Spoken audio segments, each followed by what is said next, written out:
saaba yonent bi am na ñu dem tukki ba romb ci benn gadd waxtu lekk jot gaañe di ñu siis xañ leen lekk ñu dem beru fële ñu toog rek yàlla ebal jaan mu màtt seen kilifa ga ñu daw ñëw ne leen yéen am na ci kenn ku xam dara ci affaire lugg jaan kenn ci saaba yi ne ko man musta lugg mais nag dañu xippaa ngeen di bëgg a rey ñu dem rek mu ne ñu gis ko muy jàng di fuuf waxuma tafli il faut ñu corriger ko jàng di fuuf waxuma tafli yow da nga jàngal nit ki nag ko tupp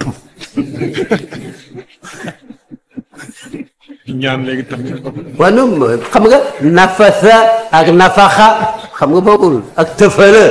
yëpp nag baax na même boo lim jàng bu baaxee bu ko tafali baax waaye nag dama ragal waa ji mujj xaaxaliku la am na xam nga li may wax dama ko gis de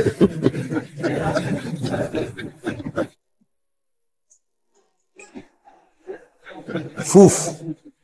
di jàng di fuuf ndeke faatiha ci kitaab lay jàng ba mu yàgg sang bu siis booba ak waa këram tisool yi gis ko rek mu am jàmm gars yi ne yéen de yéen doon wax sànq waaye gis ngeen gétt gii géttu xar yépp weexal nañ leen ko gaa ñu yomb seen gétt ki jàng yonent ko yar mooy leen tey leen nag ñi màndal lu ngeen xiif xiif muñ leen ndaxte li ma doon jàng faatiya la mais yonent musuma wax ne dafay lugu jaan bala ñoo laal lii nañ dem ba ca moom mu ne ñu déet wala waaw c'était leur force nag bu ne déet rek ñu bàyyi bu ne waaw rek comme gaynde ngooloo la ñu mel alors ñu dem yonent ne waaw waaw wa maa yudrika la'allaha ruqyatun yow xamoo woon mukk ne faatiya mocc la lekk leen te jox ma suma waat kon xam nga lugg googu moom shar'i la